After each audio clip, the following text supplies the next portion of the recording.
what I have seen over the years is everything that's trying to get us to go paperless has still resulted in paper. So I feel like as much as AI is going to be pushed on us, we're not going to be pushed out. I think the office manager, good team member of dentistry's future is going to realize that this is going to be a fantastic aid to get the job done much better. If you're an assistant, AI is going to help you with inventory. Hopefully, they'll be able to track it. You might have an agent or a gem sent from your distributor that's going to just remind you, hey, let's check this. Or maybe you'll have barcodes. Some of you are already doing scan codes and all that. That's kind of a form of it. For AI administratively, the most improvement has been in the RCM world. And we see that with benefit checks. We see that with claim submission, electronic attachments, dental imaging. I wish I could go more in depth on it, but there's so much activity with dental imaging. Some of these dental imaging companies are actually going straight to the carriers now to get approval based on the images that are right there in your software. So in the future, you will very likely have the AI recognize that your image meets criteria. And instead of sending in a claim, it will generate a code that you will send to the carrier. And that's basically how your claim's going to get to you. And you can imagine if you're set up for electronic payment, you could probably get paid very quickly for a crown that you did with not even submitting a claim or documentation. This is not going to happen maybe next year. I don't know. I can't say anymore, but I don't think it's going to happen next month. So I can say that that's safe.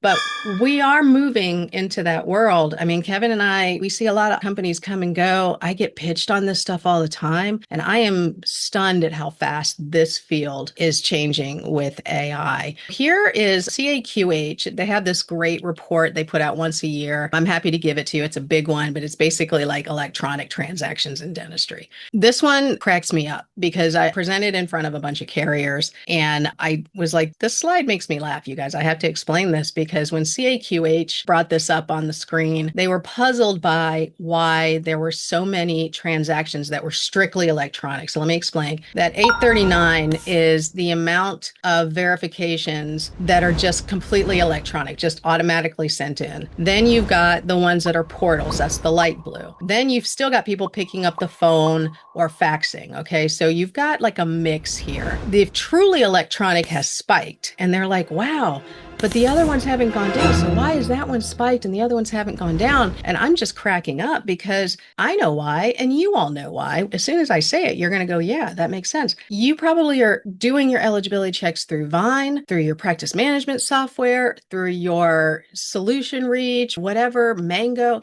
You're probably doing eligibility checks 3 or 4 different ways and you don't realize it. So that has spiked and they're happy about it, but they're like, I don't understand. And I'm going, well, that's because you got to come to an office and see how we operate. And then that would make total sense to you. And I think a lot of them are now starting to get it. One side note, it's not on any of the slides, but I do see a lot more interest from carriers previously that are now coming to me, coming to Dental Revenue Network and saying, can we talk to your people? Can we demo this? Can we hear what the workflow is? And so I do think they really are like, we need to get a handle of how much support is costing us because they have a huge dollar sign attached to their support. We do on labor, they do on support. So I'm thinking, let's talk about this, right? Let's see if we can meet in the middle. With all of this electronic stuff, why aren't we all rich? I don't know. You would think AI is going to make our job easier. Well, when it comes to institutional knowledge, there's a lot of people retiring, and you have people who aren't necessarily as outgoing, right? Because a lot of people grew up COVID times. My son's one of them. COVID times, loves the phone, all that kind of thing, would rather text than talk. We need to be able to talk to patients about case acceptance and financial acceptance, and financing. I feel like we're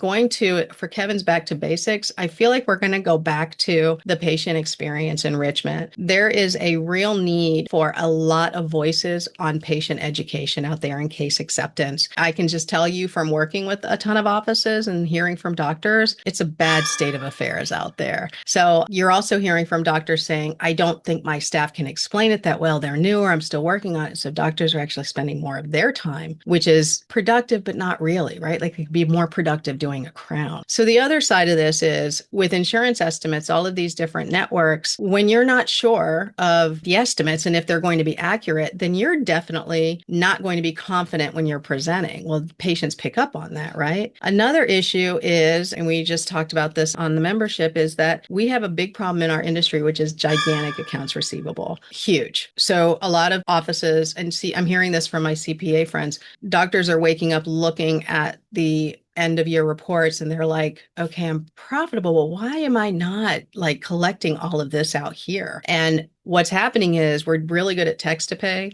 We're really good at e-statements. We're really good at saying, you need to pay your part right now, or they just walk out, right?